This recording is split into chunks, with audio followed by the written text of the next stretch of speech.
छत्तीसगढ़ में अभी महज 3 महीने चुनाव को लगे बचे हुए हैं। अभी चुनाव के तारीखों का ऐलान भी नहीं हुआ है, लेकिन उससे पहले छत्तीसगढ़ में पहली बार बीजेपी ने अपने 21 प्रत्याशियों की घोषणा कर दी है।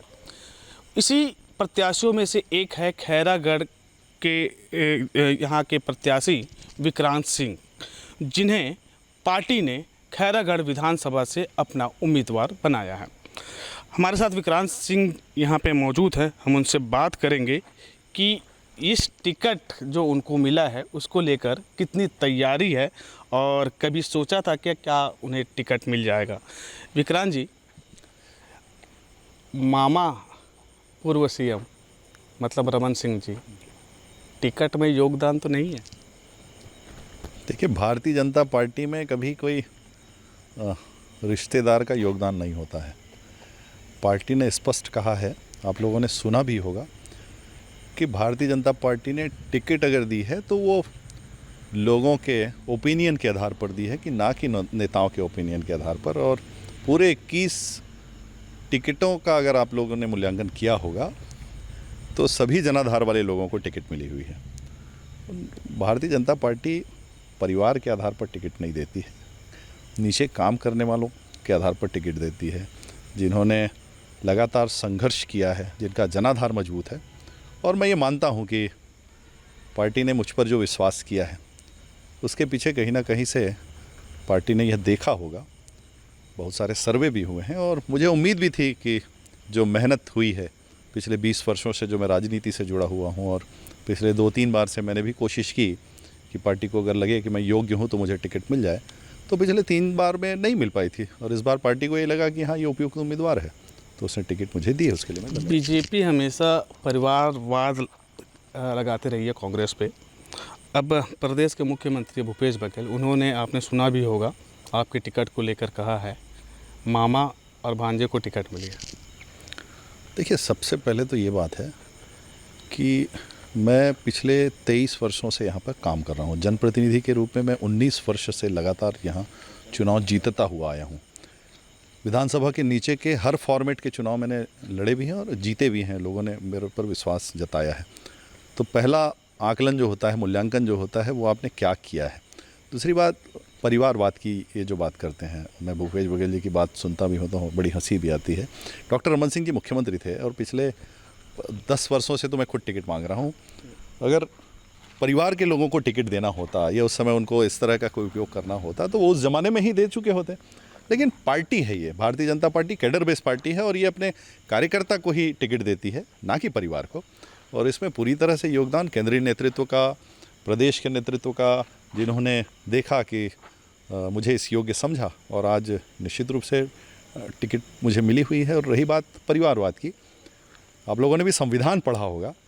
संविधान में परिवार का स्पष्ट उल्लेख इस बात को लेकर है कि भाई भाई परिवार हो सकते हैं, काका भतीजा परिवार हो सकता है, बाप बेटा बाप बेटी परिवार हो सकते हैं।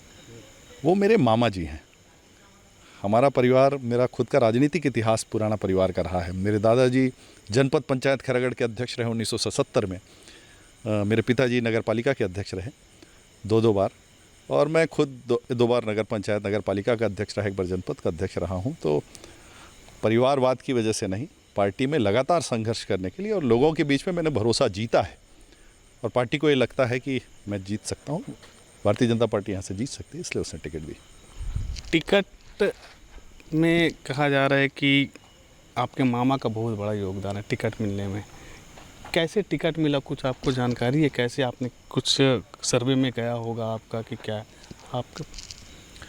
देखिए, लगातार संघर्ष जारी है और मैंने आपको पहले भी बताया कि 23 वर्ष हो गए इस लगातार राजनीतिक जीवन में। मैंने, मतलब आप संघर्षशील थे, वही देख के पार्टी ने आपको टिकट दिया? निश्चित रूप से हर प्रकार के संघर्ष को पार्टी ने देखा। अभी हमारे यहाँ एक नगर पालिका का भी चुनाव हुआ जिसमें भूपेश बघेल जी की सरकार ने छल से और गलत तरीके से हमारे 6 पार्षदों को मात्र 30 वोटों से हरा दिया। और उसमें भी भारी संघर्ष हुआ। एक तरफ पूरे सरकार लगी हुई थी, पूरा प्रशासनिक तंत्र लगा हुआ था, एक तरफ हमारे कार्यकर्ता डटे हुए थे। और उस समय भी उन लोगों ने छल बल की राजनीति से हमारे 10 पार्षद जो 1250 वोटों से जीते, उनके 10 पार्षद मात्र 32 वोटों से जीते। और उसमें भी उनको ज़बरदस्ती हराया गया, नहीं तो मामला एक तरफा था। और ये सब संघर्ष देखते हुए भी और लगातार पार्टी को यहाँ पर हम लोगों ने मजबूत भी किया है, उसको देखते हुए। आपको क्या लगता है अभिषेक सिंह जी को टिकट मिलना चाहिए चुनाव? देखिए, जो संघर्ष कर रहा है उसको निश्चित रूप से टिकट मिलना चाहिए। पार्टी को लगता है कि अभिषेक सिंह जी एक बहुत अच्छे नेता हैं और लोकसभा के सांसद के तौर पे मुझे लगता है कि उन्होंने जो अपना काम इस पूरे राजनांदगांव संसदीय क्षेत्र में किया है, निश्चित रूप से अविस्मरणीय है। आज भी लोग उनके काम को बहुत याद करते हैं। अगर विधानसभा में कहीं पार्टी को लगता है कि वो टिकटार्थी हो सकते हैं, निश्चित रूप से टिकट मिलेगी। बात करते हैं विक्रांत सिंह, यहाँ पे आपको टिकट मिला है, क्या देखते हैं अपने टिकट को लेके? जनता के बीच तो आप जा ही रहे होंगे, और क्या देखते हैं, क्या विक्रांत सिंह को लोग पसंद कर रहे हैं या फिर यहाँ पे कांग्रेस के एमएलए है? उपचुनाव हुआ था, देवराज सिंह के जाने के बाद उपचुनाव कांग्रेस ने बढ़त बनाई। जिला का सौगात मुख्यमंत्री ने बोला था, घोषणा मुझे जिताओगे तो मैं जिला दूंगा, उन्होंने जिला दे दिया। विक्रांत सिंह के बाद क्या है? देखिए, मैं तो ये मानता हूँ कि जितना काम खैरागढ़ विधानसभा में 15 वर्षों में भारतीय जनता पार्टी की सरकार में हुआ है, उतना ही बुरा समय हमने पिछले 4.5 वर्ष भूपेश बघेल जी की सरकार में देखा है। एक भी उपलब्धि इस सरकार के तरफ से इस विधानसभा क्षेत्र में कुछ भी नहीं है। जिले की मांग निश्चित रूप से सालों पुरानी मांग है। एक बार जिला बनाव समिति जा रही थी, जब उपचुनाव नहीं था, उस समय उनको यहाँ से 20 किलोमीटर दूर रोक दिया गया और जिला जो बनाते हैं इन लोगों ने बनाया या जिसकी वाहवाही वो लोग लूटते हैं, वो केवल एक समझौता था। उपचुनाव के समय घोषणा करके उनकी मजबूरी और यहाँ जो खैरागढ़ विधानसभा के लोगों के बीच में इस तरह की बात की, आप एक बार विश्वास करिए और जिला ले लीजिए। चुनाव हारता हुआ देखकर, उपचुनाव हारता हुआ देखकर उन्होंने एक प्रोपोगेंडा बनाया था कि यहाँ जिला बना दिया जाए। अब जिला बन गया। 2 वर्ष हो गए हैं, मैं आपको बताना चाहता हूँ, लगभग 1.5 वर्ष हो गए हैं। 1.5 वर्षों में 2 मुख्य बजट और 2 अनुपूरक बजट पारित हो गए हैं। खैरागढ़ जिले को लेकर 1 रुपये का भी बजट का प्रावधान नहीं किया गया। कोई उपलब्धि नहीं है जिला बनाने की बात को लेने के अलावा। इनके पास में और कोई ऐसा काम नहीं है जिसको वो गिना सके। आज भी जिला चिकित्सालय नहीं है। घोषणा पत्र में 29-30 पता नहीं कितने सारे बिंदु उन लोगों ने पारित किए। जिला बनाने के बाद ना उसको वो लोग देख रहे हैं, ना खोला है। आज भी लोग बड़े परेशान हैं।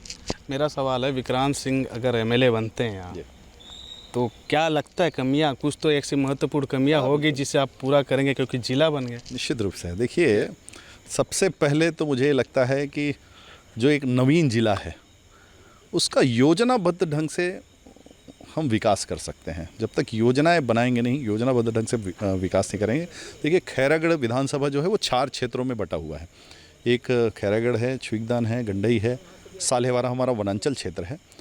समान रूप से सबको समायोजित करते हुए एक व्यवस्थित तरीके से जिले का अच्छा विकास कर सकें, वो हमारी प्राथमिकता होगी।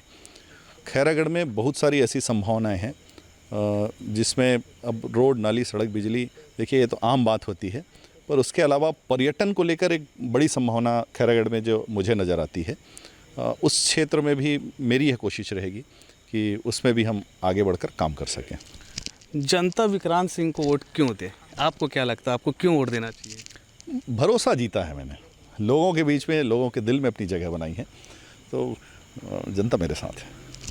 अच्छा, चलिए ये हो गया। अपने प्रतिद्वंदी, निकटतम प्रतिद्वंदी यहाँ, क्योंकि देवव्रत सिंह जो जोगी कांग्रेस से थे निधन होने के बाद, क्योंकि अब कांग्रेस से है, तो आप निकटतम प्रतिद्वंदी सबसे ज़्यादा किसे मानते हैं, कांग्रेस या जोगी या आम आदमी पार्टी या फिर? नहीं, यहाँ 2 ही पार्टियाँ हैं, भारतीय जनता पार्टी और कांग्रेस पार्टी। तो कांग्रेस से जो लड़ेगा वही प्रतिद्वंदी होगा, उसके अलावा और कोई दूसरा नहीं। एक शॉर्ट में मेरे को बताइएगा आपका संघर्ष क्या है अब तक के चुनावी में, कब से क्या है? मैंने बताया 23 वर्ष मेरे को हो गए। क्या रहे हैं आप? जब मैं 1999 से अपनी राजनीतिक जीवन की शुरुआत की भारतीय जनता पार्टी में। उससे पहले मैं अखिल भारतीय विद्यार्थी परिषद का सदस्य रहा हूँ और 2004 में मुझे नगर पंचायत की टिकट मिली। 2004 में मैं इस शहर का नगर पंचायत का अध्यक्ष बना। उसके बाद यह नगर पालिका हो गई और 2010 में मैं फिर नगर पालिका का दोबारा अध्यक्ष बना। और 2015 में मैं जनपद पंचायत खैरागढ़ का अध्यक्ष बना। और 2020 में मैं आपको इस बात को विशेष तौर पे बताना चाहूँगा, जहाँ भूपेश बघेल जी की सरकार है, पूरा प्रदेश सरकार का तंत्र जिला पंचायत के उस क्षेत्र में लगा हुआ था कि सभी सीटों पर नहीं लेकिन एक सीट पर इन्हें हराना है और पूरा तंत्र एक तरफ था और हमारे कार्यकर्ताओं की ताकत रही और जनता का विश्वास रहा कि मैं जिला पंचायत उस क्षेत्र से 100 में 70 बूथों में जीत कर निकला और यही जनता का विश्वास मुझे लगता है कि विधानसभा में भी मेरे काम आएगा और निश्चित रूप से हम जीतेंगे। मामा कितना सपोर्ट करेंगे आपके इस चुनाव में? देखिए, एक नेता के तौर पे उनका हमेशा सहयोग और समर्थन यहाँ पर रहा है। वो 15 वर्ष तक निश्चित रूप से उन्होंने अविस्मरणीय काम पूरे प्रदेश में किए हैं। पूरा प्रदेश को एक विकसित प्रदेश के रूप में, जो बीमारू रहा करता था, विकसित प्रदेश के रूप में बनाने में उनका बड़ा योगदान रहा है। और खैरागढ़ के विकास के लिए मैं इस बात को बिल्कुल स्वीकार करता हूँ कि खैरागढ़ के विकास के लिए डॉक्टर रमन सिंह जी जब मुख्यमंत्री थे तो उन्होंने भरपूर सहयोग और समर्थन किया था। एक नेता के तौर पर उनका हमेशा आशीर्वाद इस विधानसभा को मिला है। तो ये थे विक्रांत सिंह, जो कि डॉक्टर रमन सिंह के भांजे भी है और यहाँ पे बीजेपी ने खैरागढ़ से उनको टिकट दिया है। ये अपनी जीत को लेकर पूरी तरह से आश्वस्त है। उनका मानना है कि अगर मैं एमएलए बनूंगा तो बहुत सारी ऐसी यहाँ पे योजनाएं हैं जिसे मैं पूरा करूंगा और इनका यह भी मानना है कि जनता इनको एमएलए चुनकर ज़रूर लेके आएगी। Dilip Sharma, ABP news, Rajnandgaon, Khairagarh.